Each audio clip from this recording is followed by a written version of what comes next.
The Dean Blundell Show on 102.1 The Edge may contain words or subject matter not suitable for all members of our listening audience. Listener discretion is advised. Hey everyone, it's Dave Grohl from the Foo Fighters. Hi, this is Christopher Lloyd. Jason Sudeikis. Lou Ferrigno. Hi, this is Adrian Grenier. Jason Mewes. Hi, I'm Sean William Scott. Hi, I'm Rick Mercer. Yeah, dude, what's up? This is Steve-O. This is Gilbert Gottfried. Marcus from Mumford & Sons. Hey, this is Doug Gilmour. This is Dancing Monkey, Jay Baruchel. When I'm not making hit records, When I'm not hunting quail, jerking long balls into the stands at the Router Center, Sleeping in a pool of vomit. doing hot yoga, Playing professional ice hockey. I'm hanging out with the guys from the Dean Blundell Show. And I was drunk enough not to care. Woo! The biggest a**holes in Toronto. That's what makes me happy. The Dean Blundell Show. Happier than a one-legged pig on a fishing trip. But I'd rather mow my lawn. The Dean Blundell Show. 102.1 something. Edge. Before you get going today, though, there was a guy that got on a GO train, and he just sent me this email. Man, did I laugh. So he gets on the GO train. You know, it's very tight in these GO trains, and on his way by, he accidentally kicked a woman. Like, its foot hit another woman's ankle. Yeah. And this woman went nuts. And one guy was smart enough to record it. God, I love you people for catching this stuff when it happens. And it happened yesterday on a GO train. Have a listen. Asian lady going nuts on a GO train. She is very mad. And I want you to listen not only how mad she gets, and how everybody was going, you're embarrassing yourself. No, you embarrass yourself. It's just too much. And the reason why I want to play this is so everybody, when you get up and you go to work, just be very thankful your day didn't start like this, guys. And everybody else within earshot of this bitch. Have a listen. Why don't you try? I'm gonna f*** take me out, Paul. You're embarrassing. You are embarrassing. You as a man take a woman. Yes. Yes, and that is so pathetic. Man! You want me to do it again? Yes! Just keep your feet yourself, okay? You owe me an apology, pal. Jackass. What you laughing? You kicked a woman. You kicked a woman first. You laugh what? Walk.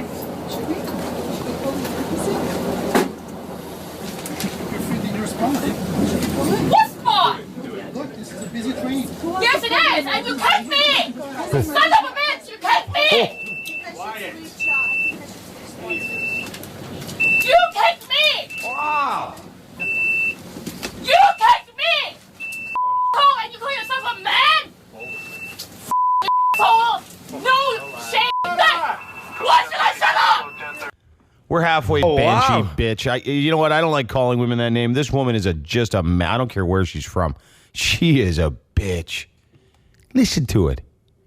This guy accidentally, it's a busy GO train. He accidentally hits her foot with his foot, and she takes that as she's been kicked. And she goes off. And he even said, like, just, you know, your parents. I'm sorry. I'm sorry. Yeah. He kept saying, I'm sorry. I apologize. No, you kick woman. You pathetic. Oh, you bitch. I'm not an idiot! He kicked me!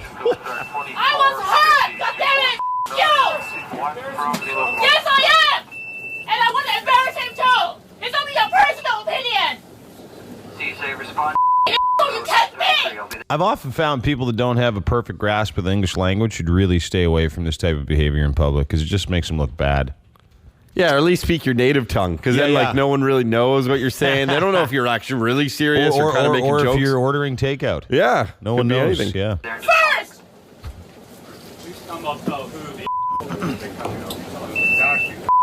Good! And I will be telling you my side of the story too! Look at your iPad!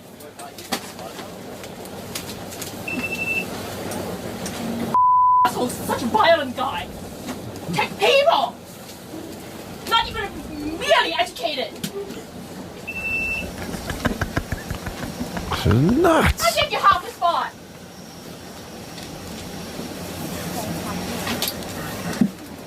You asshole's such a violent guy!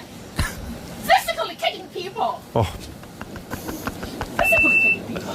Physical kicking people. Such a violent person! She's calmed down a bit, but then she comes back a bit here. Embarrassing myself. Embarrassing myself. Full intention of embarrassing you too. You can't stop. Imagine being married to her. Imagine that. Oh, no, yeah. Oh, you man. didn't empty the dishwasher? No. You jackass! Yeah, you jack. I hear. Shame, no pride, no nothing. Wow, that is a nut. That's like, as a recently divorced man, that's like giant knives in my ears. Oh. I don't care where she's from or what she's doing. But no, just the shrieking. Yeah. Special thanks to Jimmy Bob Nuts for sending me that picture. I don't think that's his name, but Jimmy Bob Nuts. Jimmy Bob Nuts. Sanjay sent me that. Unbelievable. Imagine starting your day off like this because you accidentally bumped some lady on the GO train. You only have your back. Why should I shut up? Oh. I swear to God, there's days where I wish I could transform into a woman for two reasons. Yeah, well, one of which is to sit on a mirror for an hour. That'd be fun, right? The second one would be just to give it to this woman. Because that's the only time it's okay, is if two women go at it. It's almost hot. Yeah, not with this chick. No, I can't imagine. I'm not an idiot. Just snap. Oh, man, and the guy barely bruised her. Like, he barely grazed by her, apparently. You can hear people going, shut up. Oh, I love the way she said, I was hurt. Like, so she's already better in 2 minutes. Yeah. It was an inconvenience. She's got a drinking or drug problem for sure. People that snap like that. I was hurt. God damn it. You. Relax. I love that.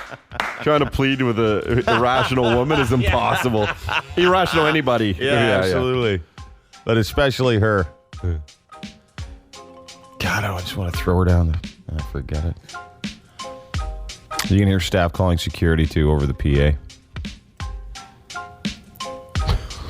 It's the best. That is one of the best things I've ever been sent. And I've been sent a lot of stuff. Yes, I am. And I want to embarrass him, too. Well, good work. 6:15. We hope you have a better drive to work this morning. Ads, if you're in your car, you won't be able to hear that. Unless, of course, you're in there with a significant other. That's true. Yeah. Imagine hearing that in the car. Like that's a big space, that train car. Exactly. At least GO you can train. go to the next train. Yeah. Shame, no pride, no nothing. You only have your back. Why should I shut up? She's got issues. Why should I shut It's the up? best. It's one of those people that the more calm you are with them, the more crazy they go. Yeah. I got to give it to the guy screaming, shut up, too. Why don't you shut up? No, nothing. You only have your back. Why should I shut up? I was just minding my own business. It's the Dean Blundell Show. I was like, boom, it was coming up, boom, boom. Everyone was like, The Dean Blundell Show. reality hits you hard, bro. On 102.1 The Edge. Hi, friends. Sanjay sent me this video, and I got to thank him for it because it's one of the greatest I've ever watched. Chick loses it. Yo, Dean, check out this vid. Basically, a guy kicks an Asian woman on a Richmond Hill GO train yesterday morning. Apparently, it was an accident. She freaked out, and my buddy got it all on his cell phone. Enjoy, Sanjay. For your listening pleasure, ladies and gentlemen, as you get ready to board the GO train, an Asian lady freaking out at another guy for accidentally kicking his foot. Her foot with his foot. Have a listen. Try. Why don't you try? I'm gonna take me out, Paul. You're embarrassing. You are embarrassing. You as a man take a woman. Yes. Yes, and that is so pathetic. Man. You want me to do it again? Yes. Let's keep your feet yourself, okay? You owe me an apology, pal. Check ass. What you laughing? You kicked a woman. You kicked a woman first. You laugh what? Walk. You're free in your spot. What spot? Look, this is a busy train. Yes, it is, and you kicked me. Son of a bitch, you kicked me. Quiet. You kicked me. You kicked me. Oh, and you call yourself a man? No. I believe she called him an effing a-hole. Is that what she said? I You think think? so, Yeah. No shame, no pride, no nothing. You only have your back.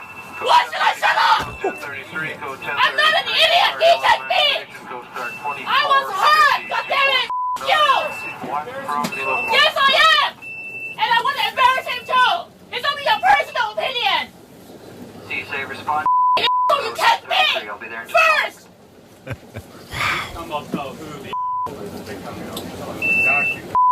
Good! And I will be telling you my side of the story too! Apparently hers has more than the one side. I My guess. sides of story. Yeah, a couple sides. Yeah, you got sides, right? That's more than one side.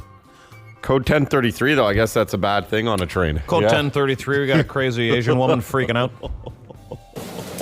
Look at your iPad! Look at your iPad. Is that what she said? Yeah. Why? Look at your iPad. So such a violent guy.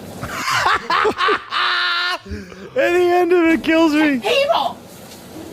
Not even merely educated. I give you half the spot. What? Yeah, so such a violent guy. The a-hole is such a violent guy. And then blah, blah, blah, blah. She kind of sort of calms down, but that's pretty much it. Why should I shut up? Hi, The Edge. Hi. Hi. You got Go Train story? Yeah. You sound like you're driving. I am. Probably because you have a Go Train story. Pretty much. Yeah. Yeah, so I got on the GO train. This is probably about 10 years ago when I was commuting downtown. And this guy gets on and across from me, and he's got the crotch cut of his pants. Oh, my God. Like cut out or split? No. Like, all four seams split out of his pants. Oh, my God. And may I also tell you, no underwear. Did he have a big wiener? Nope. He had a little wiener? Yeah, pretty much. Big nuts? Well, I didn't look that closely. Oh, okay. I'm just checking. It was- yeah. Was there a lot of hair? It was a little nasty, yeah. So what happened? Well, he got on and he kept, like, moving around, trying to get my attention. Uh-huh. And I was pretty ticked off, so I just picked up my book and I ignored him. And he kept trying to get my attention by poking his little wiener out of his pants. Really? Yeah. For the life of me, I have never understood why guys try to pick chicks up like that. Because it's not like you're offering something they can't get anywhere else. Plus, they probably are getting it somewhere else. Plus, you're automatically a loon if you get on the GO train with no crotch in your pants. Well, and don't forget that it was tiny. that can't help. Yeah, if I had a tiny penis, I wouldn't be going around showing it to people. No. I wonder if he was wearing a coat even, though. Like, was it just open? I don't know, but I was telling you a while ago, they do the women-only subway trains now in New York. We talked about this about a year ago. I couldn't believe all these types of stories we had. I mean, dude, you get thousands of them. Yeah. Hi, The Edge. Hey, man. What's up? Oh, my God. Maybe that Oriental lady got kicked a lot or something. Like, maybe that's why she flipped out so much. Can you believe this stuff? She's just going nuts. James, no, Roy, no, nothing! You only have your back! Why should I shut up? It's code 1033, though. That's all I know. Hi, The Edge. Hey, does it have to be GO Train or can it be TTC? Oh, yeah. I don't think we're specific. Yeah. TTC significantly dirtier. We'll take those ones. Okay, so there's two quick ones. One was about a couple months back. I had to practically kick a guy off of the subway. I got on, and as I was sitting there, I look over. This guy's, he's laying there drunk out of his mind, and he starts, like, screaming, F white people and all this shit. So I go up to the conductor, and I was like, dude, you got a little bit of a problem. Somebody's going to kick this guy's ass soon enough. And sure enough, we stop at Main Street, and these guys get on, and he starts yelling it again. And Buddy walks up to him like, man, stop now. And he just kept going, so we pulled up 2 more stops of this guy yelling on the subway, and then I walked up behind him because nobody else was going to help. And we come up to the door. He goes to get off, turns around.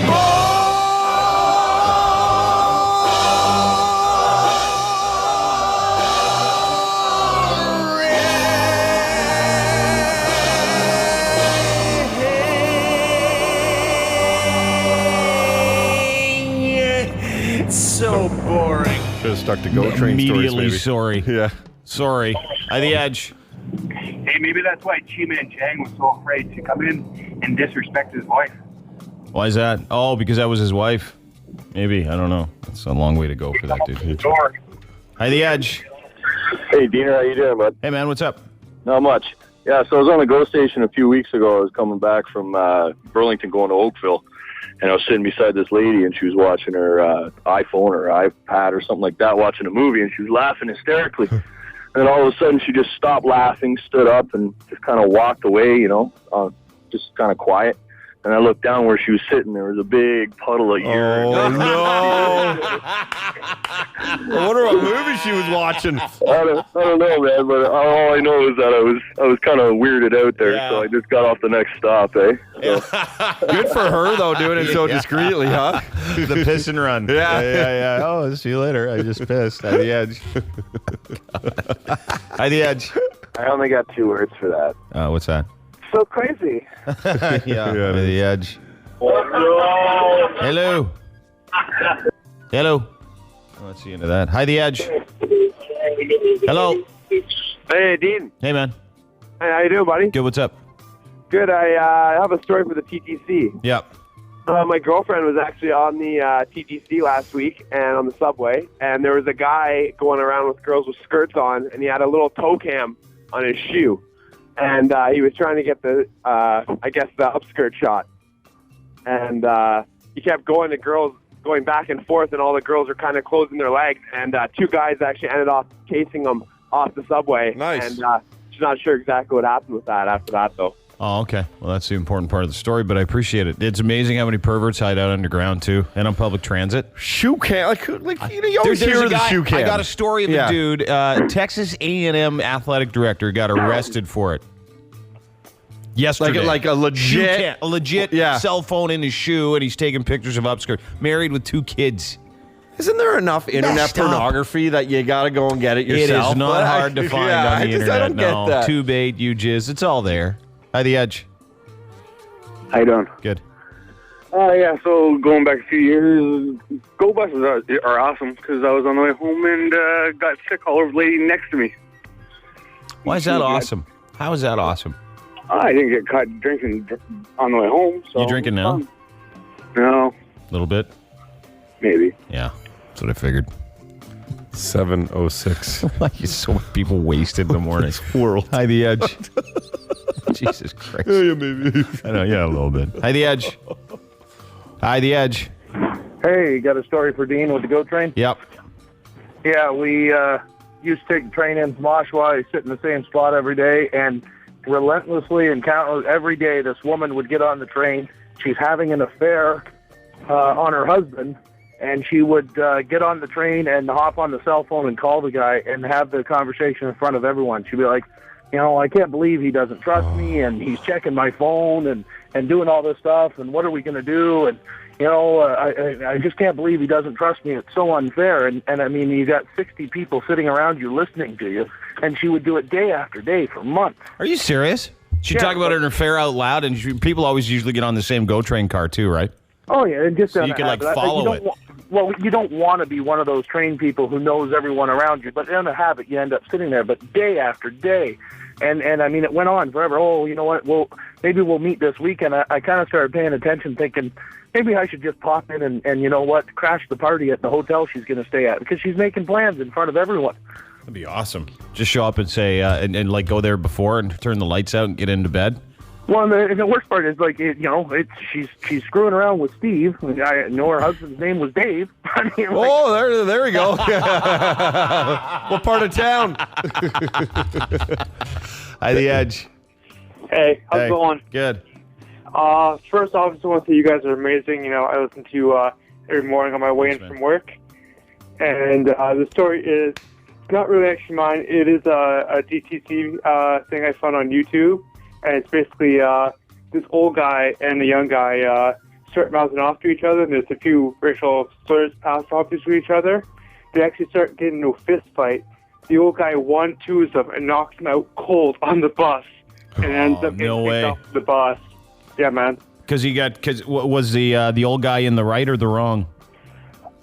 You know what?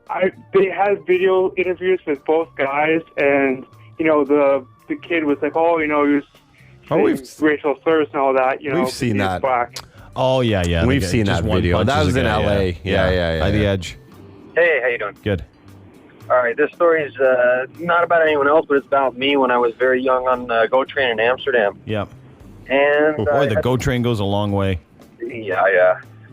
And I had met some girls previous in a bar who happened to be birthday. I was a lot younger than them, and I offered to buy them a drink. We went out.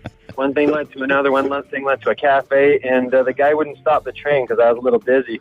And as I yelled at him, I vomited on the front windshield of the train, slipped in it, and fell out when he stopped at the platform. Not proud, but it happened. All right. Yeah. At the Edge. Yeah, it's cool. You can drink on the trains in Amsterdam. You can drink on the trains in Germany, yeah. too. Oh, okay. I guess maybe Yeah. At the Edge. Hey, how you doing, Dean? Yeah. Hey, okay, so here's the story. I was doing apprenticeship school with some guy, and I never really knew the guy beforehand. Me and him went out for a few drinks. We went to the Blue Jays game with a few guys. This guy got super hammered. He's from Milton. Got super trashed. He started throwing chairs in front of the TTC streetcar. He kicked the homeless guy, whatever. So he got on the actual streetcar. He's never been on a streetcar in his life, TTC. This guy starts hacking cigarettes in the middle of the streetcar or whatever. This is about 10 o'clock at night after a Jays game. Starts hacking darts. All of a sudden, TTC operator's like, hey, what are you doing? Because the person with the cigarette, please put this out. Wasn't putting it out. Everyone's like, what the hell is going on? Customers beside him are yelling at him, hey, turn off your cigarette. Guy gets up, pokes a lady in the arm with it, gets off the actual streetcar. I haven't spoken to the guy since. He's nuts in the head. Oh, it was just a personal story about a buddy of yours. Huh. Yeah. Maybe. By the Edge. Yeah. My, how the tables have turned.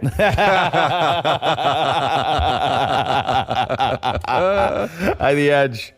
Hi, how are you doing? Good. Good, mate. I'm actually from South Africa, so I've got a little story, London Tube. Please. Yeah, so I was dating a really, really hot chick at the time. We had obviously a great night on the way home.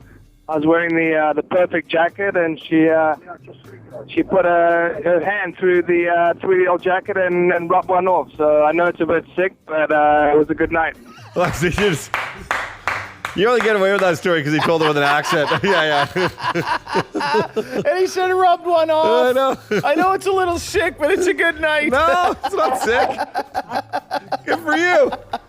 At the Edge. Through the coat. No one knew. I actually have a story for the SkyTrain in Vancouver. Yeah, dude. What do you got?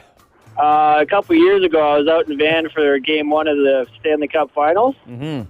And, basically after they won, you get like 5,000 people on the train. It becomes a big party train, right? And could you find a train full of more granola-eating, loser, riot douchebags in your life, too? I mean, really? Yeah, it was pretty bad, but basically we're all partying on the train, and there's this one, like, college student there trying to study or something like that. And I guess it got too loud for him, and he just started going off and cursing and swearing, and next thing you know, two guys are picking him up, and next stop, throwing him off the train and all this other kind of stuff, and I just kept going. What a loser. Come on, guys, pipe down. I know we just won Game 1. Well, but just relax. We still got 6 more to go. We're going to lose for sure, but don't worry about it. By the Edge. Hi. Hey. I have a quick story. Sure. My dad took me to Toronto to see one of the car shows, and I must have been about 15. And we were riding on the train heading back to our hotel, and we're just minding our own business, and all of a sudden this guy jumps up and he starts saying that he's going to stab my dad for staring at him, and that he's going to kill him, and then he looks like a creeper and this and that. And my dad was just sitting there like, I had no idea what's happening. How old were you? I was probably 15. Oh, that sucks. Some guy, your first time on a train, some guy's going to stab your dad. Yeah, I haven't been to Toronto since. I guess Did he know he's your dad? Is that what you mistook him for, like being a creepo? No, he just went nuts. Oh, I thought maybe Those are because the he was ones- with the daughter who's only 15, and that's why the guy started going crazy or something. By the Edge. I have a little story. Yeah. Can I tell it? Sure. Okay, so I was at the TTC a couple of days ago. I was taking the 60 bus, and there was a guy who, he had a very distinct odor. I had no idea what was going on. Me and my friends, we were looking, and we were like, what is going on? The guy ends up going to one of my friends and says, you have a pretty mouth. You have a pretty mouth? Yeah. Things you don't want to hear from guys who reek on a TTC bus. Did you and your friends sort of like hearing that from a guy? No, but I did.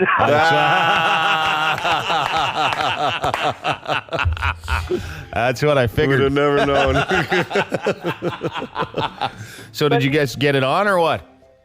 He smelled so bad. Honestly, I felt... Okay, so I'm Jewish, right? And he smelled so bad. And I work in a retirement home, but at the same time, he smelled worse than the people at the retirement home. Huh. So you didn't go for it with him? No, hell no. He was too ugly. You have a pretty mouth. Well, he said it kind of like, okay, he was like, we were sitting beside him and he has a really, really distinct smell. And my friend, she's like looking at him and she's smiling. He looks at her and he's like, you have a pretty mouth. You do that well, man. Yeah, that's not bad. I didn't think you'd be able to do that. Yeah, you pulled that off pretty good. Yeah. I don't think I've ever heard that before. Do that again, dude. Yeah. You have a pretty mouth. Sir, does it hurt you to do that voice? No, actually, I'm a singer, so it doesn't really hurt. What do you? A lot of Diana Ross, a lot of Madonna. No, hell no. I used to be in a rock band called Death by Spoon, but all the players in the band decided to go to university. So I was like, whatever, I'm going to go be a rock star. It didn't work out, but now I'm a nurse. Now I'm a nurse. Good for you for trying. I'm gay, I'm a man, I'm a nurse. Got a boy. Yeah. Okay, here you go. The Dean Blundell Show, 102.1. The Edge. Hi, The Edge. Hi there. Hey, who's this? It's Rosie. Hey, Rosie, how are you? I'm good. How are you? Good, what's up? I have a story about the public transit. Yep. Okay, so I was in my tail coming back from school, and I'm sitting down, and there's me sitting. Okay, I was on the Viva, too. We face each other in the seats. Yeah. Suddenly, he whips it out, starts telling me to spread my legs, and starts yanking it, jerking it off, whatever. Yeah. And I was like, everyone was just staring, not doing anything. And I'm like, what the do I do? And he starts like putting his fingers between his tongue, wiggling his tongue and everything. Hold it. So how many people were on the bus when this was going on? A lot of people. And no one would do anything? So you're there wearing a schoolgirl outfit, you get on the bus to take public transit, and this old guy starts pulling it and making noises, telling you to spread your legs? Yeah, and telling me to lift up my skirt. And I'm like, are you kidding me? I didn't know what to do. I'm just looking around. And I didn't know if I should scream, laugh. You all of You it. scream. You scream. This guy's a pervert. Or you kick him right in the nards. You're right in his old man dick. I don't know if he was drunk, if he was crazy, and I was like, oh my God, is this actually happening to me right now? He's doing the old finger with the tongue in between. Like, how much more obvious can you get? I love the people, too, that are on the bus going, I don't see anything. I don't see a thing here. I'm just mine. I do not want to get dragged into court. This is a good... If you're on a bus and you see some guy doing that to a girl, you totally see something. Or unless it was a bus full of pervs and they're like, all right, this guy's the one who'll get noticed. Now I can do it. Just a little more discreetly. Yeah. Or only hard up. Use your free hand and follow the boys on Twitter. At Dean Blundell Show. The Dean Blundell Show, 102.1. The Edge. We're talking about getting felt up on the Go Bus. Greg Carrasco from Newmark Infinity joins us. Good morning, Greg. Are you there, Greg? Greg, can you turn... Greg, are you there, Greg? Yes, I'm here. It's your fault. What's going on? Nothing. You were just having breakfast with your kids, and you were listening to us talking about getting it on the GO train while you were asleep, and you had a great story. I had to call in. When I first moved up to Canada about 20 years ago, the first job that I got was as a sewing machine operator down in Dufferin and Queen. But I used to live up in Rexdale. So I would take the Finch bus from Kipling to Dufferin, and then from Dufferin down to Queen Street. So what happens is I would fall asleep, and it was like 5 o'clock in the morning. The ride was almost 2 hours. So, I was doing my normal sleeping routine in the morning, and one morning I just felt something funny on my crotch, and I woke up, and this old man with a funny look on his face with his hand right between my legs. He was just filling me up while I was asleep. No way. Something's happening down there. That was definitely happening down there. The problem was that I couldn't speak English, so I didn't know how to tell him off. Did you beat him up? What were you saying to him when he was grabbing your balls? Well, no, this all happened in like super fast motion. So I looked at him and I said, ¿Qué le pasa, señor? ¿Qué es lo que me está haciendo? He obviously didn't understand, but he sweet talk. Yeah, you probably turned him on. Yeah. You gave him a boner. Can you whisper? Can you whisper that next time? Hola, keep talking, Ricky Ricardo. You know, after that, I kept taking the same bus to see if the guy would show up again. You know what? It's amazing to me that it's usually men or perverts. You don't hear about women. Like if you woke up and there's a hot blonde with two massive boobs just feeling you up, you wouldn't go, whatever you said in Spanish. You know, you'd be like, you keep her going. Andale. I would say, ay, señorita. No, but this one, the guy knew that he was caught red-handed, literally. He just had this weird look on his face. Yeah. He just stood up very calmly, and he got off the bus. I'm sure that he got off the bus right after that. But he got caught white-handed. You didn't consider punching him at all? You know, honestly, it was that stage when you're just waking up and you can't really believe it. This is reality. Yeah. And I was in shock. And back then I was just a little dude, right? I was, I don't know, maybe 140 pounds. I put the Canadian weight on. I wasn't the specimen that I am right now. All right, you go have lunch with your kids, and I hope you don't get felt up on the way to work this morning. All right, take it easy, guys. Okay, brother. See you. Bye. Take care. Greg Grasco, what a good guy. Thankfully, I'm here to say no one's ever tried to feel me up on a bus or otherwise, unless maybe it's a female and you it's feel flattered, or is it flattering? Well, I know. It's funny. I talked to a friend of mine about this a long time ago. He and a buddy were like both altar boys. Really? One of them had a bad experience, the other one didn't, and the one that didn't have and they still joke about it to this day. Whoa. Yeah, the one that didn't have a bad experience feels jaded. He's actually like, was I not what's a good wrong looking with me? Yeah. Is that what he thinks? Oh my god. What? Am I not walking right? Wow. What I'm wearing? Not enough wiggle? Terrible. That is terrible. It is. Can you imagine waking up to that? Yeah, but it was from a girl. Yeah, that's right. That did the happen chick to with me. sideburns. Yeah, actually, you had it in. Yeah. When I was, Todd was assaulted, but thank God it wasn't some dude that came down in your basement apartment. On the Finch I was like, chewing vodka assaulted me. The Dean Blundell Show. The Dean Blundell Show. On 102.1. Yeah. Did you guys hear about this new craze in China, Japan?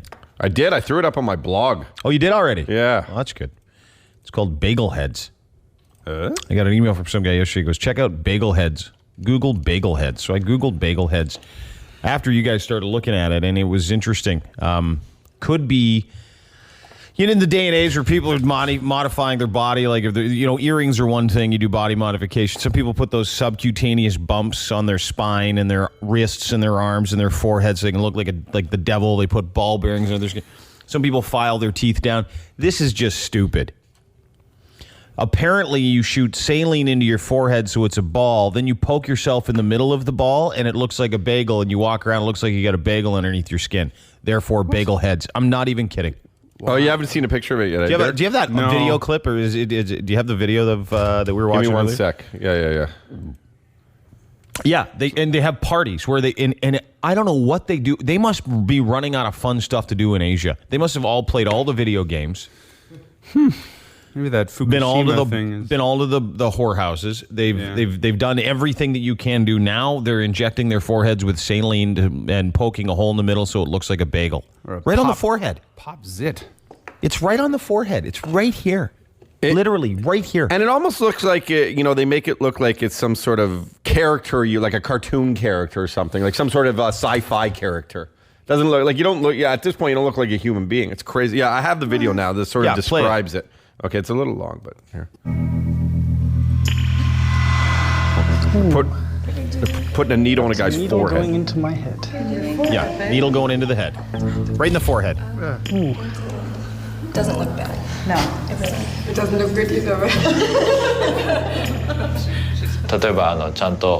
You really need to do it the right way to reduce the risks. That's why I work with Asami for technical support. I have a slight stinging sensation there, but that's about it. We got a needle in your head, so that'll happen. Yeah. As the saline is trapped in the forehead, it creates a small reservoir. Cute Almost feels like now. something's dripping down my head. Is there something dripping down my head?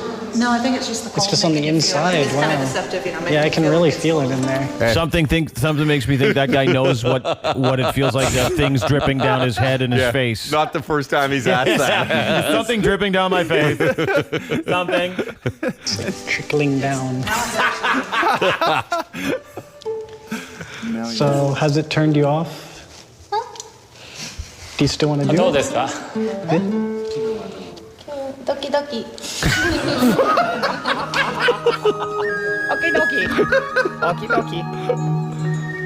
So they're just showing more of this Right now process. it's kind of a relaxing sensation, kind of tingly and also kind of a building pressure that's kind of slow and steady that feels like it's putting me to sleep.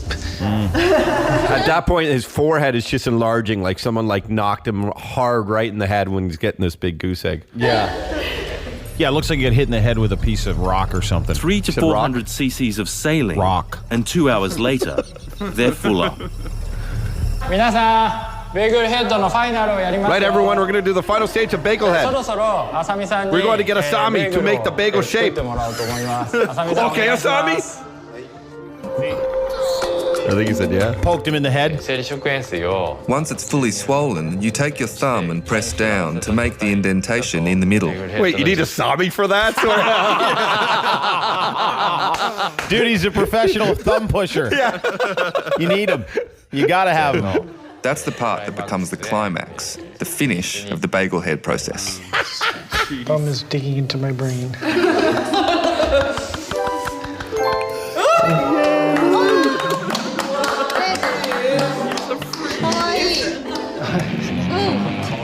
What a bunch of freaks. Whoa. It's cute. All right. It's cute. And they look like they've got a donut on their forehead. Asami's so proud of himself. He's really good. What I really enjoy about taking the photographs of people with bagel heads is the look of surprise after they see their swollen forehead. Oh. Sweet, buttery bagels. I'm impressed. I look delicious. So did he just say he looked delicious? Yeah, he did. Now it's time for the cream cheese. Throw some of that sesame seed my way. Where is he? Where is Sesame? Yeah. This is once again more proof that the world is just screwed up. Maybe we do need another war. Put a bagel on your forehead, underneath your skin, for fun, and then everybody sits around and claps because you got a bagel underneath your skin on your forehead. You got a bagel head. Give a name for it. Jesus. Huh. Definitely been no Lux on that guy's forehead. Surprised he wouldn't want a hot dog on his forehead. Forget the bagel. Let's just go straight for a wiener. Yeah, I got the bagel back there. I'm good. The brown bagel. The Chorus Broadcasting System presents The Dean Blundell Show. Going to be a super duper program for you. 102.1. The Edge. Try the Edge. Hello, Hey. Dean. Yeah. How's it going, brother? Good. What's up? I owe you an apology. Why is that? Well, for the last 4 or 5 years, I've been working on an online radio station and stuff. And when you started on the Edge, I really publicly bashed you. I really thought you were just like a PG-13 Howard Stern, and that you really had no content in your show and stuff like that. 12 years ago, and you're doing an internet radio show, sir? No. For the last 4 or 5 years. Oh, you've been listening for the last 4 or 5 years while you've been doing your own. Yeah, but I haven't really been listening to you. I've just been flipping in every once in a while. So, and I've really publicly bashed you. But I'm not. Well, first of all, let me just say this, sir. Thanks for the apology. Second, I have never even heard of anybody publicly bashing me. So, and when it's internet radio, does it really count as public? It's private, I think. Yeah. But the reason why I'm apologizing is because for the last, I had a very long talk with one of my friends, and he told me that I should actually sit down and listen to you. Yeah. And so for the last week, I have listened to every show, and I've got to say the reason why I'm apologizing is because I find that it's not actually you guys. Your listeners are just stupid. Wow. This guy had the audacity to say that? Well, you know, hold it. I'm going to dig into this guy a little bit and see what he's all about. Where are you from? I'm from Toronto. And what do you do for a living other than an internet radio show? I work with a couple of bands. What bands? What bands? Broomfiller? Exactly. No, don't be mean to him. Oh, what? He's calling our listeners a dick? It doesn't. Just wait. No, Let me finish. I'm not saying all your listeners. I'm saying some of them are actually, like, dumb. Yeah. Well, you got to admit, because you guys flag on them pretty hard. Not really. I mean, we hang up on the ones that are boring or uninteresting, but let's just. I'm going to finish with you first. Okay. All right. So how old are you? How old am I? Yeah. 26? 40. You're 40 years old, so you're almost you're a little older than me. Yeah. And do you have a car? Yes. Do you own your car? Yes. Do you own your own home? No. Okay. The ex-wife owns the home. You're okay. Well, good. So we're one and the same there. So you own your own home. You have kids? Yes, I do. Okay, but your wife has your home. You have kids. Do you have any post-secondary education, sir?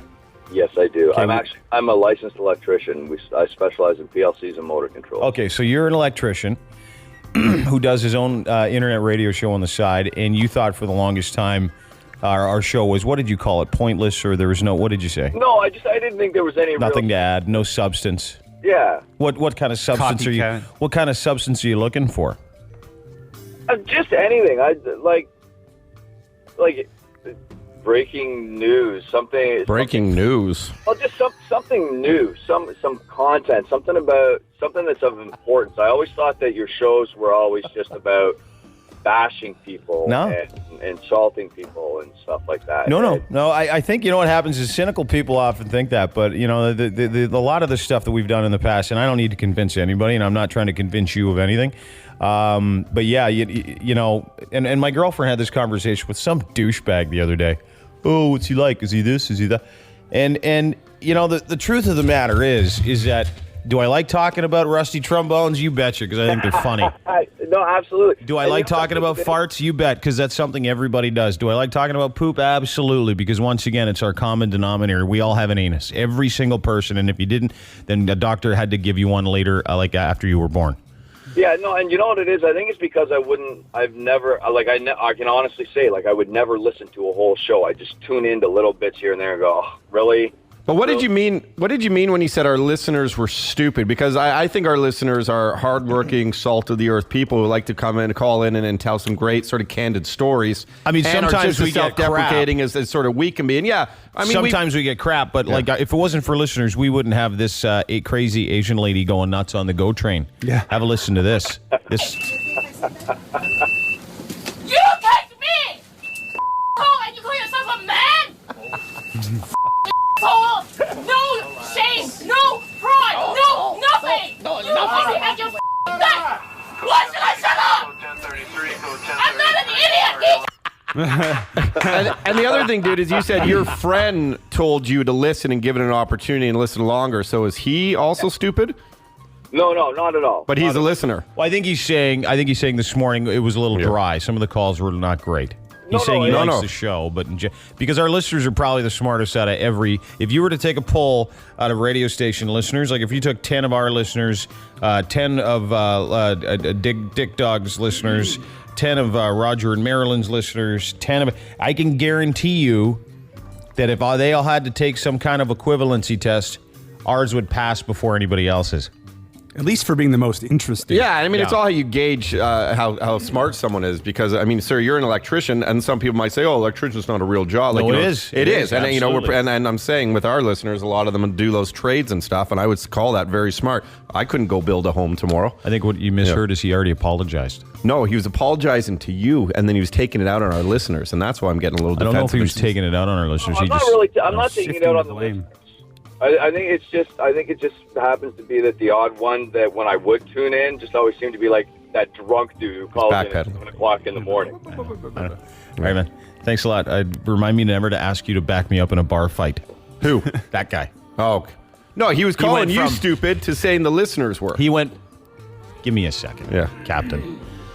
He went from saying that he thought I was an idiot to realizing it wasn't me, it was our listeners. And then he went and said, no, not all your listeners. And then he finally said, well, maybe it was only a couple.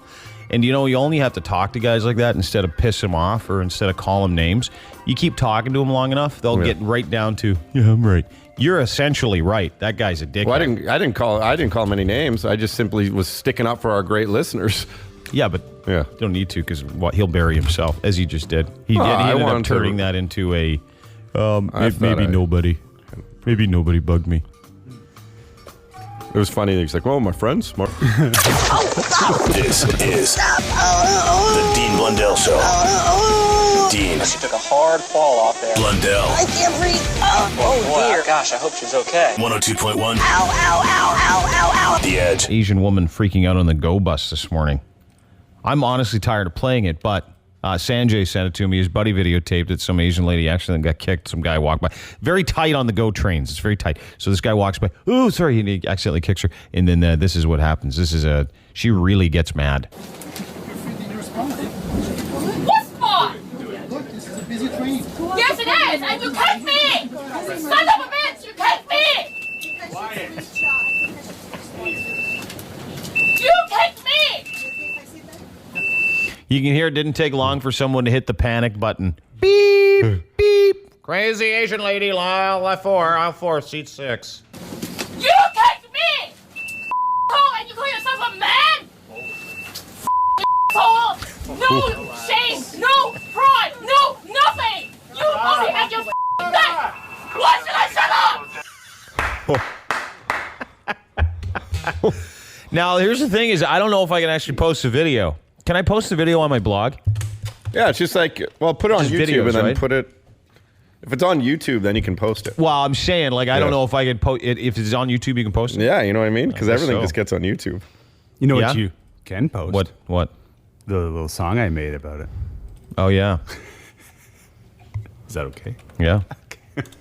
Sure. Why don't we play it right now? Okay. Here you go. I wasn't really prepared for it. I'm sorry. That's okay. We'll do it right now. Hang on a second. Yep, there it is. Here you go. Son of a bitch, you kicked me! You kicked me! You kicked me! Going nuts Go Train style. You as a man kicked a woman! Yes? Go Train style. Pathetic man! Yes! Minding my own business, going from Clarkson down to Union. Just sitting on the Go Train, loading songs on my iTunian. I guess my one foot was sticking out in the aisle. This woman tripped me and went crazy, crazy Go Train style. No shame, no pride, no nothing! Go Train style. Go, go, go, go. What should I shut up? What should I shut up? Shut up! The idiot, he kicked me! Go Train style. Go, go, go, go. Going nuts Go Train style. Yes, I am! Yes, I am! And I want to embarrass him too! No! It's only your personal opinion!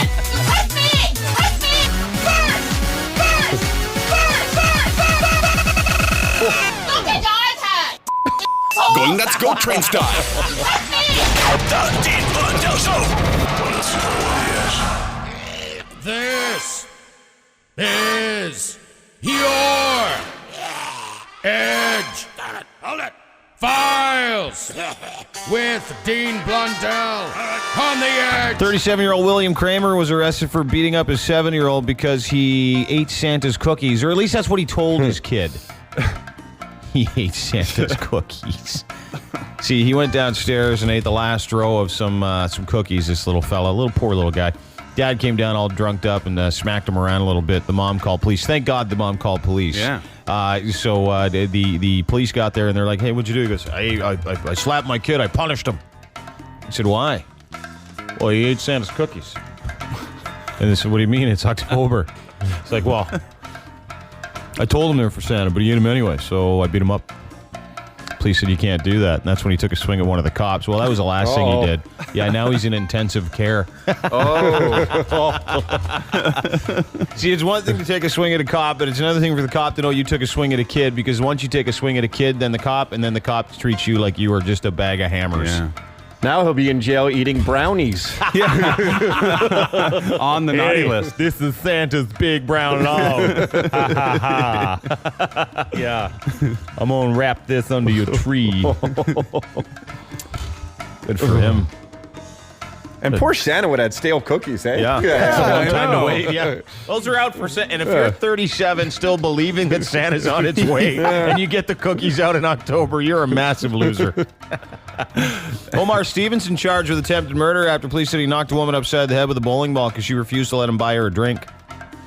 Police were called to Strikers Family Sports Center. Oh, come on. Found the unidentified 28-year-old victim bleeding from a nasty gash on her forehead. The woman said the dude came up to her. The Stevenson guy's like, let me buy you a drink. She's like, I'm not interested. He's like, I said, let me buy you a drink. I said, I'm not interested. Wham! 12-pound bowling ball right in the forehead. Oh. Didn't break any bones, no concussions, very lucky, but she has a pretty nasty gash on her forehead. He said he does regret doing it, but he was even kind enough to ask how she was doing, the police said. They said, pretty good. You can find out when you go to jail. He's out on a $100,000 bail for attempted murder. Spare. No, man, she fell right down. Oh, okay. Yeah, it's a strike. And Chinese restaurant in Kentucky was closed by officials after roadkill was found in the kitchen.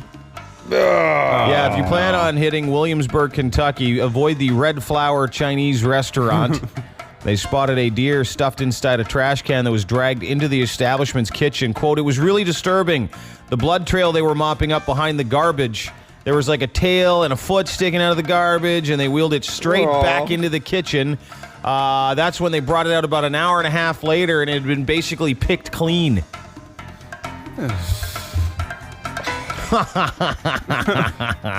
Hey, like you thought the stories weren't true. Here. Apparently this guy, his name's Paul Lawson, environmental health inspector. He shows up. He stumbled on the craziest thing, quote, I have ever seen. Upon arrival, I confirmed they did have a deer carcass in the facility that had already been gutted, but raising health concerns. The owner's son admitted to bringing the deer, which he allegedly found along Interstate 75. His dad told him to go clean it and dress it and put it in the chow mein. It was a white-tailed deer without a tag. Bambi chow mein. How expensive is chicken and pork? Is it not unbelievably cheap that you have to go get roadkill? It was like the whole story a few years ago. Some people were serving cats here in the city. Just buy the chicken. Yeah, it is not that expensive. Even the brown meat, it doesn't matter. You don't, yeah. How far are they from Honey Boo Boo's family? Not that far. Yeah. That's our favorite dish. Just right next to Georgia, man. Yeah. Not only did they find a deer in there, they found a couple of raccoon carcasses and carcasses yet to be determined. That's sick. And a lot of license plates.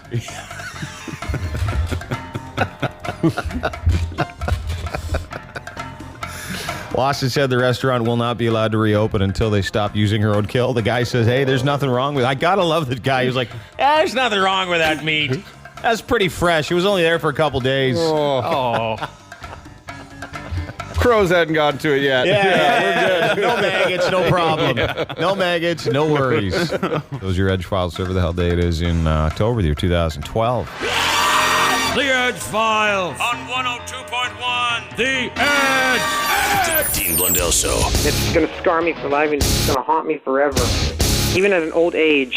102.1. I don't know how you put up with it. The Edge. In studio with us for offensive lineman. You're an offensive lineman, right? So yeah. Is that your gig? Yeah.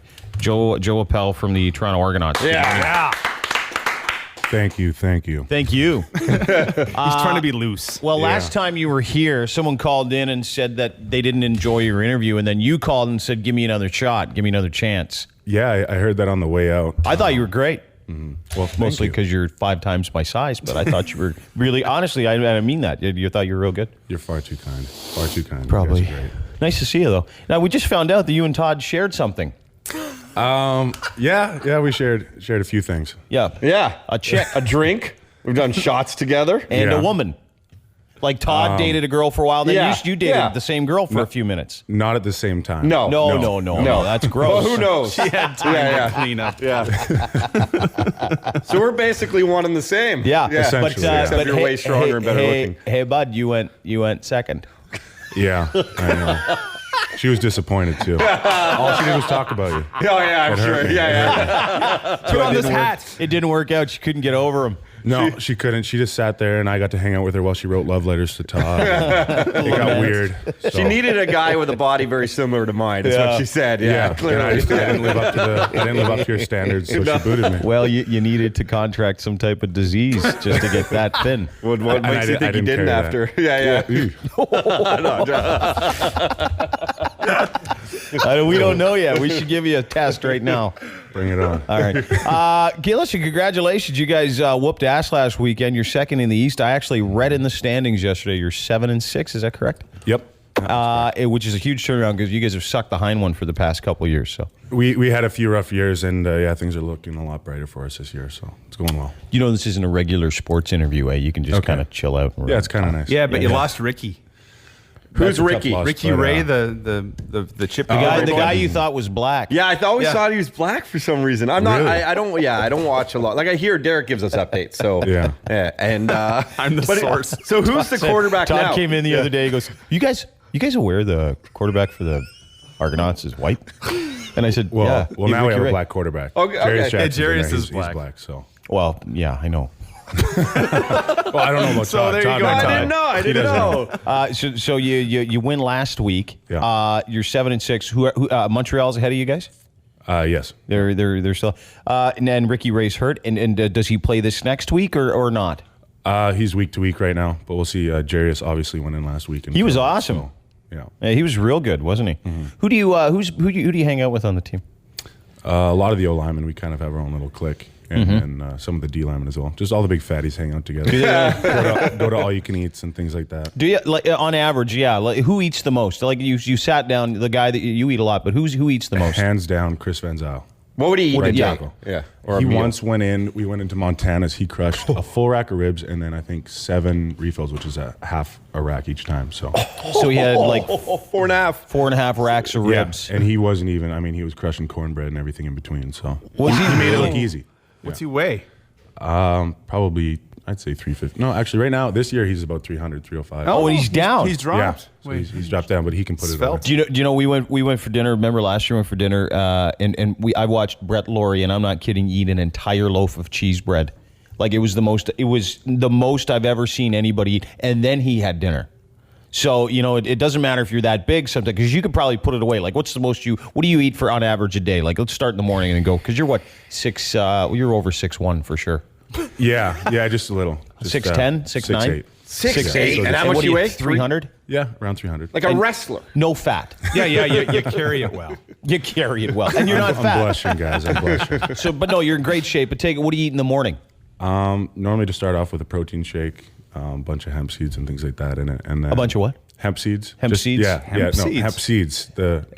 Sure. Hemp seeds. Yeah, bro. Yeah, bro. Just eggs, things How like many? that. Nothing exciting. Maybe 4 or 5 eggs. 4 or 5 eggs. Like that, and then grab a breakfast sandwich before meetings. Yeah. But and then what do you do? This late in the season, you're trying to sleep in more, so you don't eat as big of a breakfast. Okay, so what do you eat for lunch? Or what do you do for lunch? We'll normally go out for wings or sushi after practice. Will you really? You'll still eat wings and stuff. Oh yeah. Well, I mean, we're burning a lot of calories during the day, so you gotta fill it in somehow. Yeah, and I guess the fat too. When you're working out that much, you don't have any of the fat's okay. They're just so good. Yeah, I know. Let's be real. But how many wings? So you eat a nice big breakfast. How many wings do you kill in the afternoon? 40 or 50. 40 or 50 wings. You can eat 40 or 50 wings. Yeah. Is that including dipping? Like, will you dip them in some sort of sauce, like a blue cheese? I feel like that's a must. Yeah. You got to do that. You just get the non-breaded. I don't like the breaded ones. The wet ones? Well, that's a lot of your caloric intake is actually in the dipping. That's what people don't know. Sauces are bad for you. I watch Dr. Oz. I like the motion that goes with it there, too. That was nice. So you have about 40, 50 wings, and then we have a midday snack, or that'll tide you over to dinner? Go home, have a bit of a nap. Yeah. And then wake up, crush a small meal. Like if What's a small meal to you, Joe? Maybe, I don't know, like 2 or 3 chicken wraps or something like that at home. That's a small meal. All right. Yeah. 2 or 3 chicken wraps. And then go out for dinner after that. And what will you have for dinner after that? I don't know, just like a steak or big steak. How many ounces? 20? No. 15, 19, 12. Probably around 12. 12-ounce steak, some potatoes, some veggies. Yeah. See, this is already more fun than the last time you were And Diet Coke. I don't drink soft Coke drinks unless there's vodka in it. Exactly. Are you a sweet tooth though? Do you have chocolates or cakes, or like is that the stuff you're careful of, the sugars? Yeah, I don't do a lot of that. Sour Patch Kids, I can put those away. Yeah, those are great. Yeah. Like you go to Costco, wine you get that gums, big- yeah. Yeah. Wine gums, Sour Patch Kids. Who's do you guys make fun of the kickers? I was thinking about this the other day, and I'll tell you why. Because Joe Eppele, our guest from your Toronto Argonauts, second place in the East right now. The reason why is because they were talking about how they had this new guy, this new placeholder, and I think it was an NFL game. It was his very first NFL game. Mm-hmm. And that's all he did. He goes out there and holds it for a field goal. And the kicker only, like guys that are in there giving it their all, that watch the pretty boys place and hold and then kick. Ooh, do you guys make fun of those guys? It depends on the guy. Some guys wear it well, some guys... but generally, they're the kicking horse of the team, right? Swayze Waters? Swayze Waters is an amazing guy. Is he really? He is hilarious, yeah. His first name's Swayze? Yeah. Swayze Waters. A handle like that, I mean, you can't help but be a Dude, if this doesn't work out, you know he's getting into porn. Porn, for sure. He's got something. Swayze Waters. Gay porn. Even I can make fun of him. He's a placement kicker. He's married, so... Oh, he's married. So I don't think I have to worry about that part. Dude, so a lot of gay porn stars are married to chicks. So anyway, my thing is that like you guys look at, so you look, the quarterback's like kind of the diamond of the group. You guys are like the beasts, the O-line, the D-line. You got your pretty boys, like, you know, the wide receivers, kind of the tough big guys, the tight ends. But when you look at the kicker, you go, whatever, man, we could do that without you. No, Swayze Waters is an intimidating guy. Is he? Really? Oh yeah, he's small, but you don't look him in the eye. He's scary. He'll go nuts, and he's got amazing hair. I'm bald, I'm gonna look him up. so I envy him. You need to look up a picture. Look this guy up. You'll never speak to him the same. He can kick a ball so high. There's a scoreboard in the middle of BC Place that's up in the roof, and he hit it, I think, at one point. Or he came really close. Good hair. Is he a cool looking guy? He is cool, isn't he? Is he named after Patrick Swayze though? That's what everybody yells at him on the field. Yeah, don't they call him Roadhouse? Look at him. Look at him. Is he a beautiful man? He's a beautiful man. Yeah, he's got a nice smile. Yeah. So, but like, who do you guys look at? Like, we don't need you on the team. Which one of those? Oh, that's probably me. Because if I can't think of a name, then it's me, right? That's how it works. Yeah, I guess so. It's nice that you say that, though. Well, listen, congratulations. You guys had a great season. Would you play this weekend? We play on Monday. You play on Monday at 1:30. Yeah. That's the Thanksgiving 4:30. game. At 4:30. Yeah. I'll be there. Section 218. I'll wave at you with my binoculars. Yeah, he's blind, right? So he needs a binoculars. Yeah. Oh, that's all I do. Whatever you got to do to get it done. Well, you're all big, so it's easier to see you. And the ball's bigger, so that's why he's a big fan of the CFL. Field. Yeah. Oh yeah, the field's bigger too. You like big balls? Yeah, big time. Okay. Speaking of which, you might want to check yours after being with the same chick Todd was with. I might have to do that. I think I figured out my plans for the rest of the day. They could have white lines on them. Joe Eppele from your Toronto Argonauts, second place in the East. Appreciate you. Best of luck to you. And get to the Grey Cup because it's here. Yeah. That'd be cool, huh? Yeah. Get the Grey Cup here. Nice. You'd have like for sure 5,000-6,000. Yeah, already maybe sold even 50. Yeah. I know it's sold out. You know it's a joke. I know it's a joke, but I just want to put it out there. What's your favorite NFL team? I'm not really big into watching the NFL, but I'd say the Saints or the Vikings probably. Saints or Vikings? Yeah. Odd teams, right?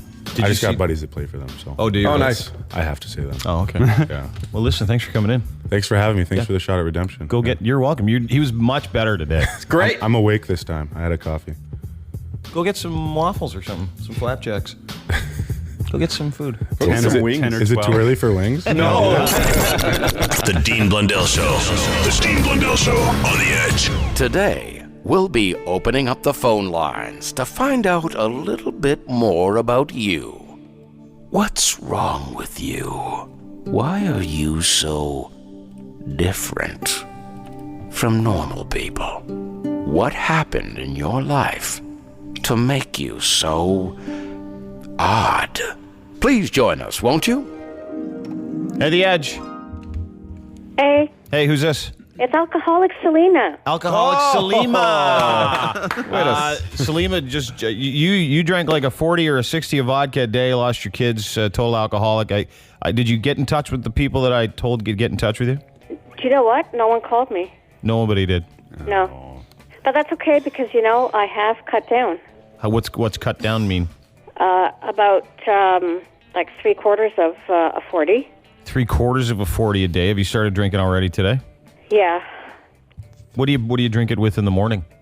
Ginger ale. Still with the ginger ale, huh? Still with the ginger ale. So you're doing what, about 10 ounces a day then? No, 40, like 30. about 30 ounces a day. Oh, 3. I thought you meant 3/4 less when you said you cut down. No, God, no. So you cut down a quarter. Yeah. Yeah. Is it? It's little.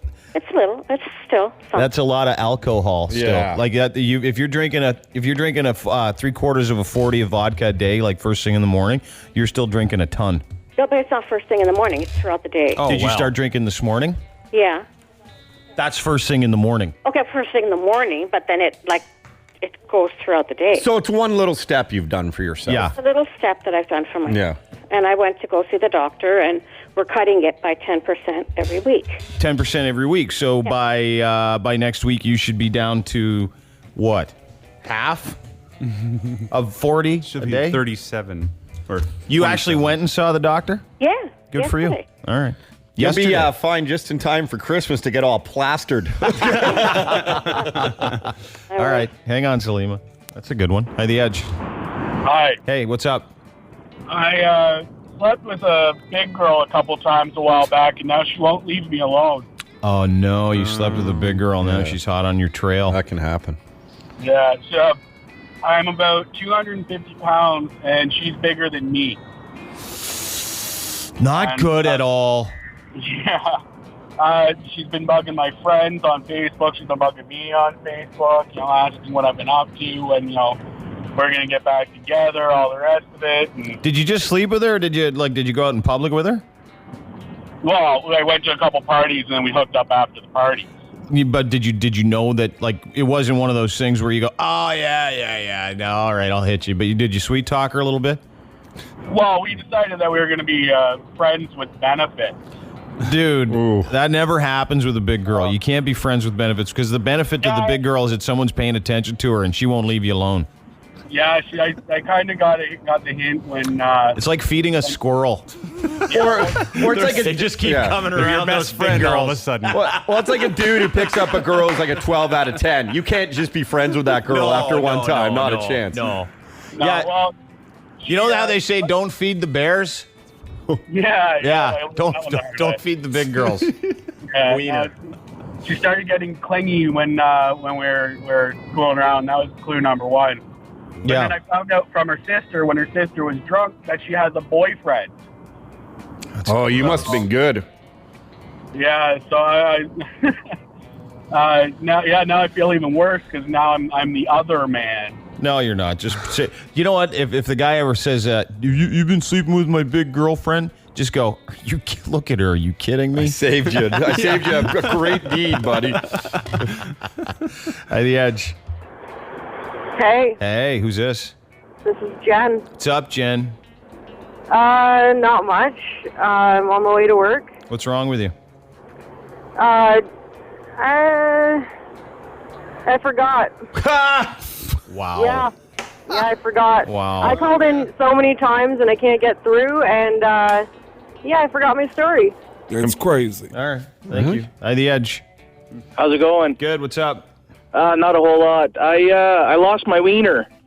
Did you? How? Picked up my wiener. Yeah, exactly. Yeah, no, I didn't lose it. It shrunk, I guess you can call it. I gained sympathy weight when my wife got pregnant. Yeah. Except I gained about 35, 40 pounds. Mm-hmm. And it dissipated quite a bit. You mustn't have had a big wiener before your wife got pregnant. Did you have a normally small penis? It wasn't abnormally small, but I definitely gained a lot of weight through the gut area. Oh, Hey, and then big it just enough to kind get of pregnant. Now I need a mirror to shave. Oh my god! If you don't shave, you whiz on yourself now, right? Yeah, basically. Yeah, because it's bigger. Yeah, yeah. Oh my goodness. Yeah, because And the they're fat, called- the fat basically surrounds the penis and the testicles. Not so much the testes; they still hang, but. So the hair is bigger too. Yeah, the hair's longer, and than they're his called wiener. short and curlies.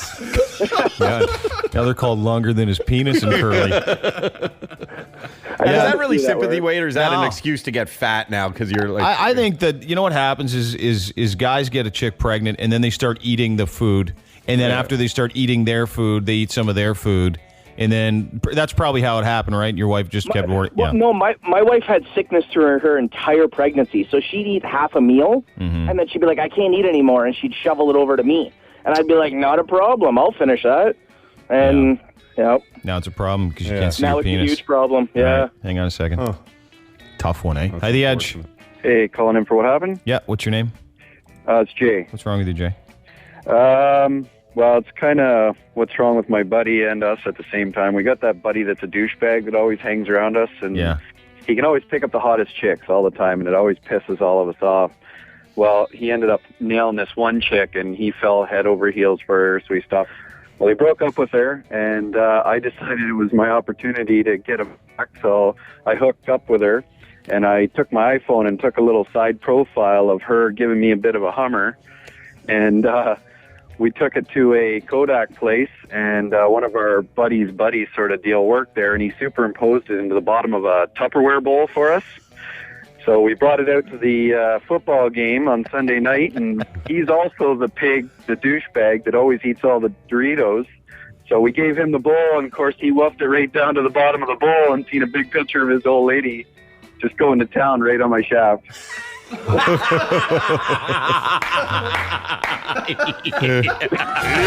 winner on the Dean Blundell Show. Creative. Yeah. Creative and demeaning at the same time. That is all.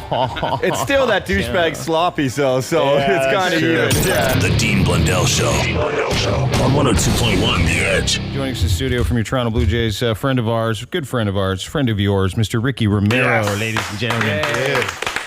What's up, Rick Rowe? Can I call you Rick Rowe? People call you Rick Rowe? Ricky Sure, Rowe? man. You can call me whatever you want. You look good, dude. How you feeling? Feeling great, man. Just getting to the end of her. Getting to the end. We got 2 games left, and hurt yourself. Did you hurt yourself the other day? Yeah. One pitch, kind of, my drive leg pushing off of it. Kind of felt the knee kind of gave out a little bit, and I stayed in the game somehow. Yeah. With some pain, but and got out of the inning. So I begged to come back in, but they just didn't let me. So it ended my year early. So you're done. You're not pitching anymore this year. You're ready to go. Done. Is tonight the last game? No, tomorrow. Tomorrow night. Okay. Oh, let's go out and get hammered tonight. Then. I know it's Tuesday, but if you're not working, and hell, if you see me, this job ain't hard. Neither is sitting in the dugout watching ball games. Yeah, I guess not. But listen, first of all, a tale of two seasons in one season. You start off on fire and just caught the crappiest string of luck towards the end of the year. And if you know Ricky, like you come in here and you're like the most positive, easygoing, calm guy, and you come in and you can tell it bugged you. You can really tell it bugged you. Yeah, I mean, it's my life, and I said this all year. People sometimes think that you kind of go home and you're like, yeah, well, whatever, it happened. Me, it's my life. I've devoted myself to baseball my whole life and my whole career, and I take it so serious. So, of course, it bothered me, and just all the stuff that you would hear and stuff like that. It sucked, but at the same time, you kind of realize that it's going to make me a better person, better pitcher for next year, and for the rest of my career. I had a chance to talk to a lot of guys, Pat Hankin, Roy Halladay sat me down, and just all the wisdom that those guys have and the stuff that they've been through, just kind of made me feel a little better. Not that I feel better about the year, but it happens, and you just got to move on. It's not the end of the world. Yeah, and you know what? It's funny, dude, because if you know you guys on a personal level, and we're lucky enough that we do.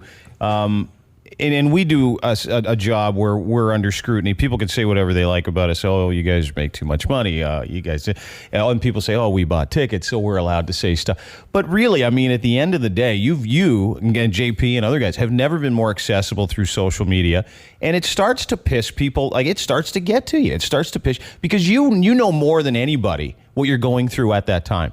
So you don't need to keep hearing it. It's like going golf with some guy. Go, oh, you shanked that in the woods. I'm here. I see it. I know what's going on. Do you know what I mean? It's just the way it is, and through social media, obviously Twitter being one of the biggest things. I feel like we set ourselves up for that. You try to sometimes communicate with the media or with fans and stuff like that, but there's some fans that take it overboard. Or I shouldn't even call them fans sometimes, because just I feel like it's someone behind a computer just trying to be keyboard super warriors. tough. Yeah, keyboard warriors as we call them.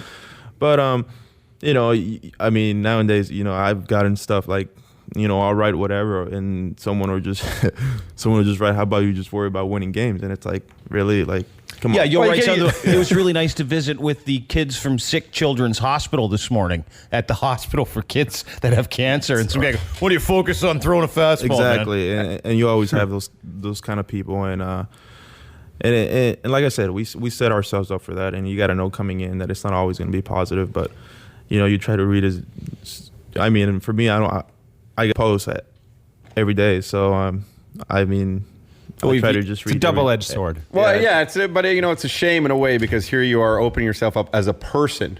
You're making yourself now, you're humanizing yourself to people, not just a sort of sports icon for some. And then people abuse it, but you know what? They end up they're probably just losers not getting laid at home anyway. Do you know what they're doing in their parents' basement? Yeah. Who knows? I don't even want to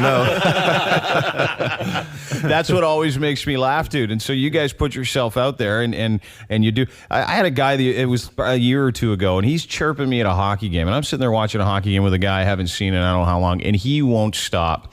So I turned around and ran his show, and then he went and got the security guard and said, he's bugging me, and the entire section turned, no, they said he's the a-hole.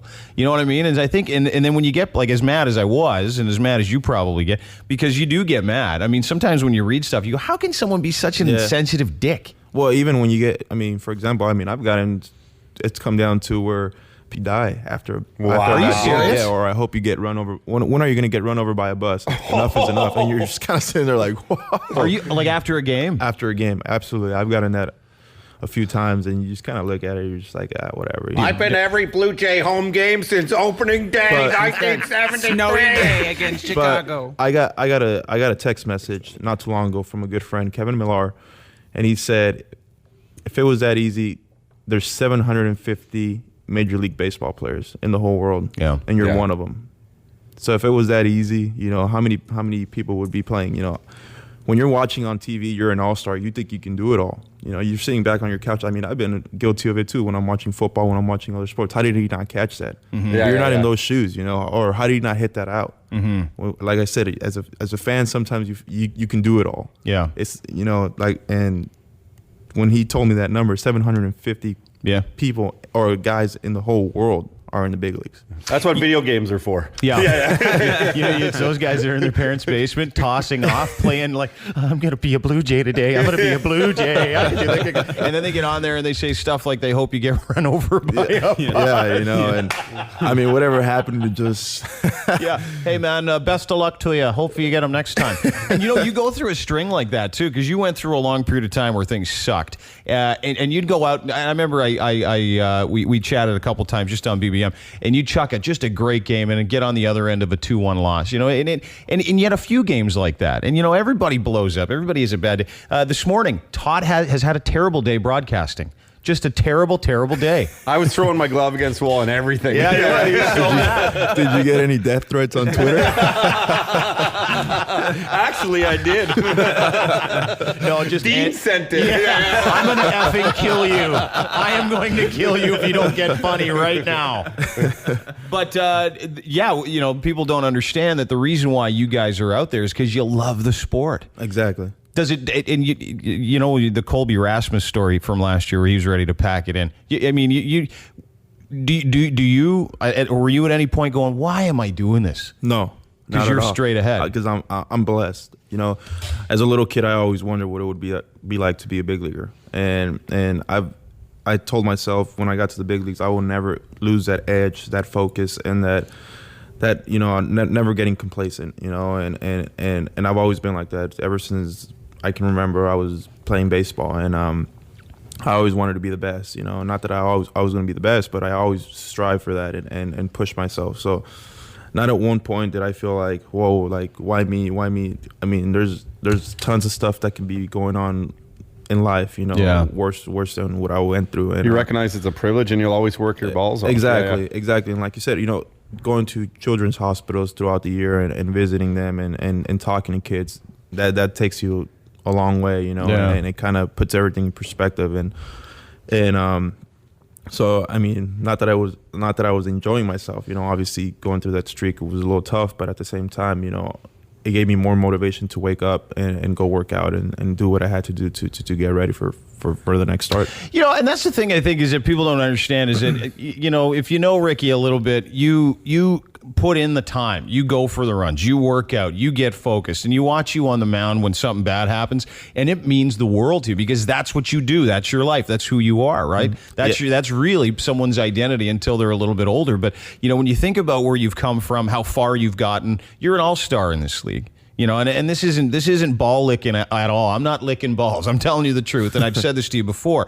You're there for a reason, right? And what people don't understand is that when you go through a crappy time like that, you could do anything. You could do anything to make it better. It's like divorce. It's like any bad experience. You can do anything you want to make it better, and sometimes it doesn't work. And then some dickhead on the end of a couch whose mom's on the other end with some Cheetos and some curlers in her hair goes, "What are you doing?" He's like, "I'm just BBMing Ricky. I'm just going to get him on a Twitter account here. I'm not going to show him who's the boss." And they don't understand the work that goes behind it. Yeah, and like I said,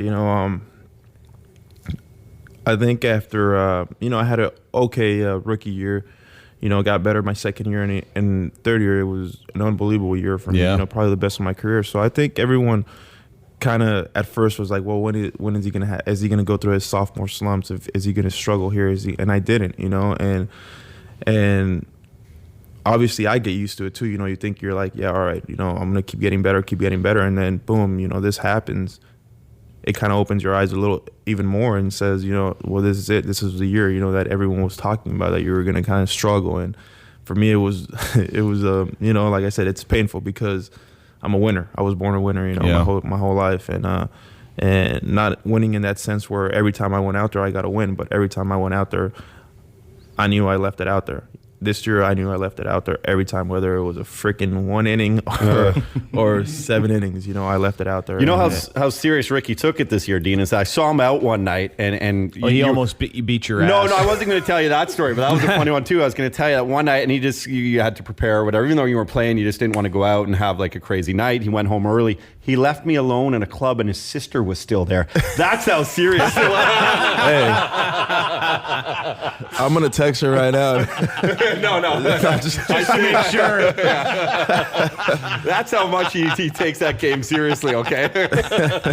No, and I know that. And is it fair to say, like, when you go through a time like that, were there any words other than with Kevin Millar or anybody? Because at the end of the day, a human being is a human being. Yeah. I had, the support I had throughout the league was tremendous. It baffled my mind. I was kind of sitting there like, whoa, like this is cool, that these guys are doing this. Guys from other teams during batting practice, or if I was in their weight room or something, they'd come up to me, and it's like a fraternity. And it was just everyone's like, man, it happens to all of us, trust me. And it was more the veteran guys. You're gonna be all right. Your stuff is nasty. You just kind of sometimes we get lost mentally in this game, and it does it to us. And you sit back and you're like, nah. Well, I mean, I'm mentally strong. Yeah, we are mentally strong. But at the same time, over time, I feel like it takes a toll on you, and you want to do things so perfect and be so good. And sometimes when things don't go your way, that's when you can't sleep at night, because you're sitting there, you're like, man, I've worked my ass off all week for this start, and things didn't go my way. Mm-hmm. And the last thing about this whole year is, the last thing I want is for people to feel sorry for me. I don't want any sympathy from anyone, because I went through it. It happened, and it happened, and if, like I said earlier, if anything, it's going to make me a better pitcher for next year. And some people sometimes were like, well, sometimes you look like you want people to feel sorry for yourself. Absolutely not. Who said that? What dickhead said that? You tell me. Point me in the direction of someone. Is it a manager of yours? Is it No. Should I go start slapping guys? No. Just people around you kind of hear it. You kind of no one in my clubhouse or anything like that. Yeah. It wasn't a writer for the Sun, was it? Probably. Because we don't like that guy either. So, like I said, at the end of the day, the good thing is that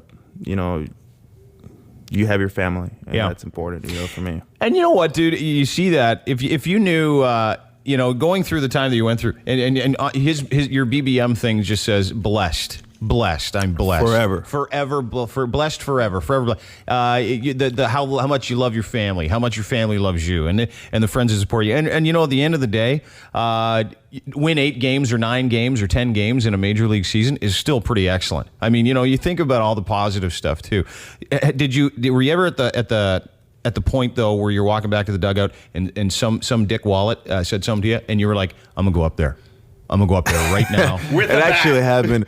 It actually happened like the night before my start, so that was Friday, and I was sitting outside by the dugout on the carpet area, and this guy kept just saying my name, and I finally look up and I was like, "What, man?" And he's like, "That drive to Buffalo is gonna be really, really short for you next year." And I just kept For those who don't know, your mind. And then he's like, "How about you start earning your money?" And I was like, "How about you just shut up, man?" Did you really? Yeah. Was it in Toronto? Yeah. You're kidding? With a Blue Jay hat and a Blue Jay jersey. And I'm like, all right, whatever, Was he there with his buddies trying to make a name for himself? He was there with a couple buddies. So did you almost go into the stands though? Like, did you want to, like old school, like slap shot, where you just start beating the hell out of guys?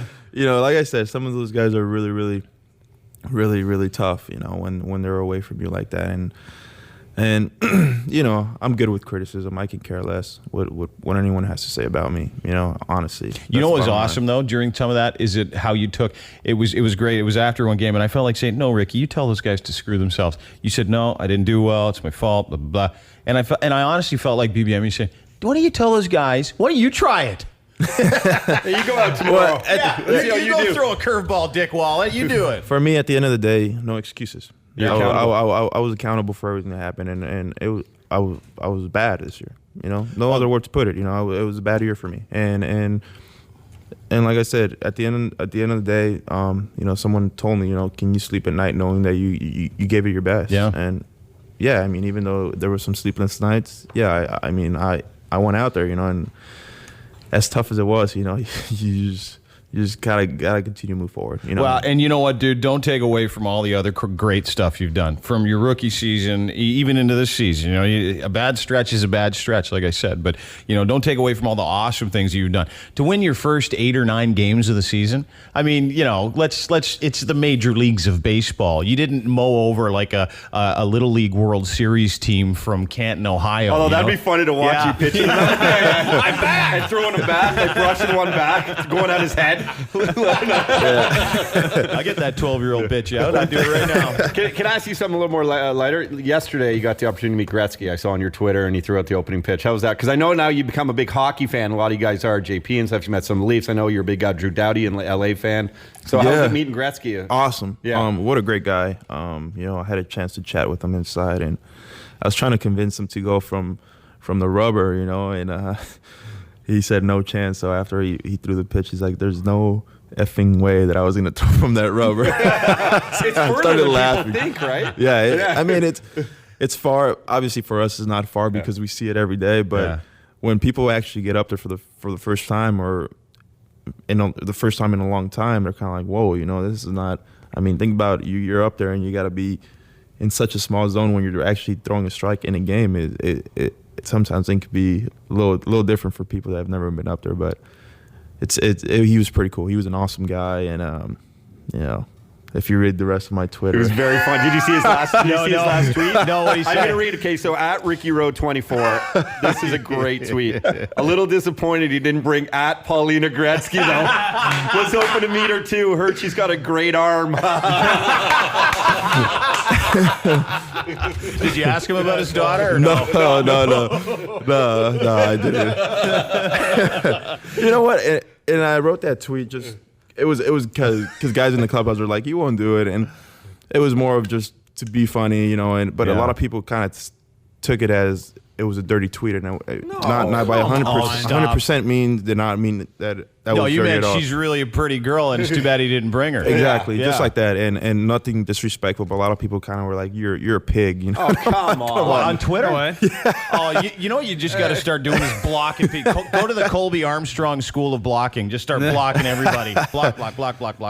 So I mean, it was just kind of just to be funny with the guys in the clubhouse. And That was a like, great tweet. She's got a great arm. She's got 2 great arms. That's a problem with people back to that whole Twitter thing. It's like, here you are trying to have a sense of humor, have some fun, and then they go and try and abuse that. It's too bad. I love watching Brett argue with people on Twitter. That's my favorite. Lori doesn't go very far. Well, I mean, it's Brett Lori trying to have a conversation.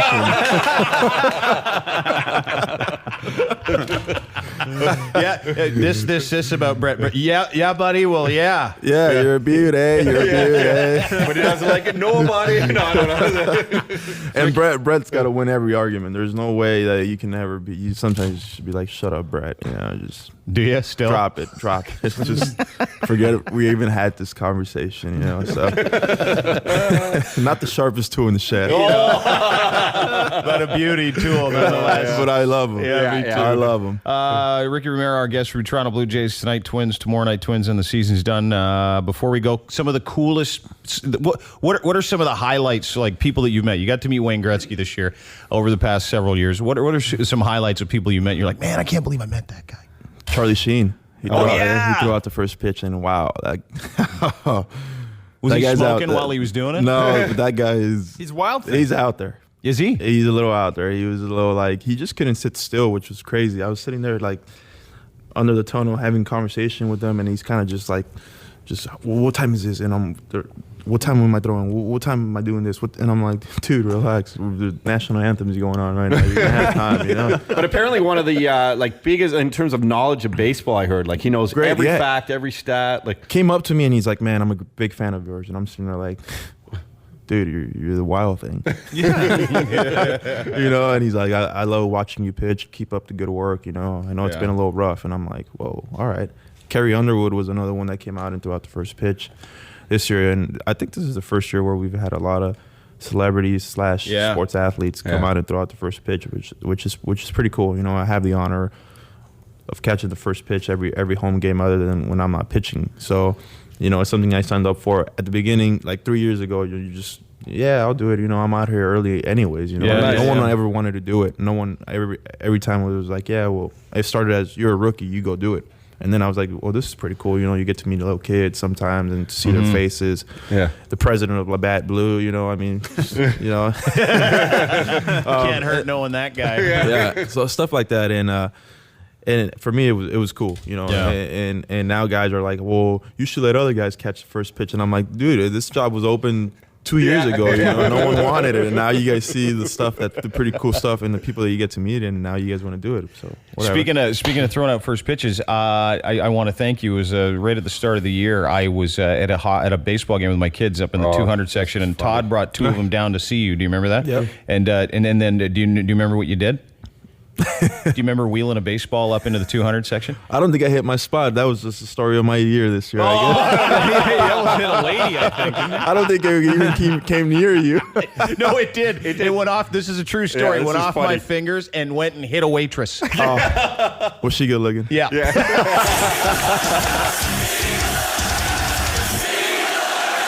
The Dean Blundell Show, 102.1, The Edge.